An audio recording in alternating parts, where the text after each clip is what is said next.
Yes, this is true. By the title you guys seen, this girl is allergic to everything. Now, is everything really everything? We're gonna find out. Is she allergic to air? Is she allergic to water? Is she allergic to food, to sunlight? What does everything actually mean? I did not watch this video yet, but we had the guy who was allergic to food, and that was absolutely shocking. So is this girl also allergic to food and more? We're gonna see her struggles on Meet the Person series. Let's dive right into it and see how she handles day to day with her strange condition.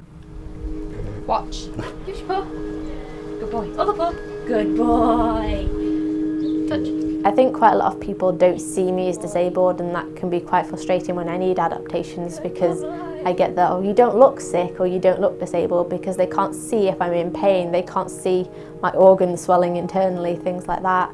So that can be quite frustrating because I almost have to validate my disability, which I don't feel anybody should have to do. Okay, so straight off the bat, I'm guessing she has like some type of autoimmune disorder, which means her own body is attacking herself. That's basically what being allergic is, when your body attacks things that are supposedly harmless. So let's keep watching. She didn't say it quite yet. Towards the end of 2012, I started getting allergic reactions to fruit. So when I ate an apple, my lips would blister a little bit and feel a bit itchy.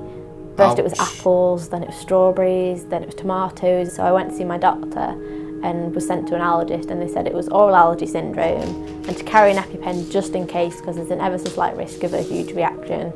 And then about 6 months after that, I was just out one day with friends at an event. I hadn't eaten anything new, I hadn't drunk anything new, and I suddenly felt really unwell. The next thing I know, I'm being like injected with things, and they're putting like oxygen masks on my face, and then I lost consciousness. Wow, so she blacked out from an allergic reaction. Right now, I'm assuming she's just allergic to food, as it says allergic to everything, as in all foods. But can you guys just imagine? You're not aware of any specific allergies or problems you have. You wake up in a hospital bed with a doctor telling you you have a condition. They told me I'd had a life-threatening anaphylactic reaction. They said it was probably a fluke thing, this sometimes happened. Don't worry about it too much, you've got EpiPens if you do, but it's unlikely it'll happen again. Since my very first anaphylactic reaction, I've used over 250 EpiPens. Okay guys, EpiPens are basically epinephrine, which is also adrenaline. They're used quite often when people get allergic reactions, like to bee stings, maybe if they're allergic to peanut butter. So she said she used 250. They're actually really expensive, so I don't know how expensive they are for her, but for some people it can get really expensive if they use them frequently. After years of suffering from continuous allergic reactions, 22-year-old Natasha was finally diagnosed with mast cell activation syndrome. Mast cell activation syndrome right here.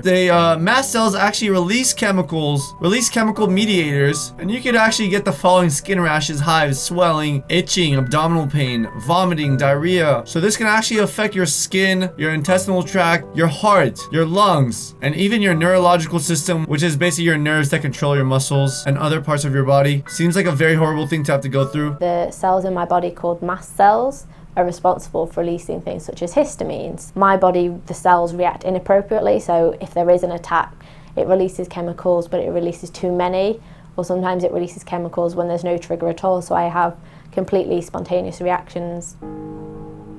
Reactions can vary. They can be anything from just feeling under the weather, itchy, very tired, or they can be life-threatening, like tongue and throat swelling. I have pictures from reactions because I don't really remember them very well, so it helps piece things together for me. So this was my very first intensive care admission in 2014, when I'd ended up being transferred to ICU for the first time. And it seems really strange looking at myself with hair now, because I'm so used to not having hair. I'm allergic to my hair growing, so when it does start to grow, it blisters and it burns, and it's absolute agony. She's allergic to hair growing. Can you guys imagine that? I can't even imagine that. Like, you can't grow hair, and if you do grow hair, you're actually gonna have allergic reactions to growing hair. That's insane. Rather just keep it short and have no hair and be pain-free than suffer for a little bit of hair. I just kind of have to make the bored girl look work, really. I don't have much choice. The mast cell activation syndrome is an incredibly difficult condition to live with, and it can be very hard to cope with. Pretty much anything can impact this condition, and sometimes my body's okay with it, and other times it has a complete meltdown over the slightest things. I'm not able to do most things most 22-year-olds do. I can't drink alcohol, I can't even tolerate it on my skin. We tend to only cook things She says she can't even drink alcohol, but I don't think that's such a bad thing. I guess she just feels like she's missing out on being with her friends when they're drinking alcohol. But I mean, if you don't drink alcohol, you're not gonna have a problem with alcohol addiction or anything like that. So I guess it forces you not to drink. That she's safe with. We limit the food that my husband and I have. Obviously try and clean them as much as possible to reduce the pollen in the house. I think mainly using antibacterial wipes and sprays, making sure all surfaces are cleaned down, especially with having the dogs as well. And this mom's amazing. She's trying to do everything she can to help her daughter. I mean, obviously I would too if my daughter went through something like this. Do you guys know anybody with mast cell syndrome? Put it down in the comments below. I'm pretty sure, even though it's a rare disease, by the amount of people watching this, I'm sure there's gonna be at least one person that knows someone. Maybe you have it. Share your experience with us in the comments. Let us know if it's really difficult to get through everyday life. Despite her daily battles with her allergies, this has not stopped Natasha from pursuing her passion for gymnastics. I've done gymnastics since the age of 8, just recreationally, and when I developed this condition I wasn't able to keep up with mainstream gymnastics. Switching to disability allows me to compete and I can train at my own rate rather than pushing myself. I think what I admire most about Natasha is her positivity. I think it's her personality that gets her through everything, because she's just a really bubbly personality and really positive. In the gym there are quite a lot of barriers because other girls wear aerosol body sprays and there's chalk and there can be dust around. When I exercise, because of the way the mast cells affect my brain, I lose the feeling from my elbows down and my knees down. So when I'm stood on the beam I can't feel where my feet are, I can only look at the beam to know where they are. But I'm quite persistent and I'm quite stubborn, and I love gymnastics so much, and I think because I have that passion, that's what gets me.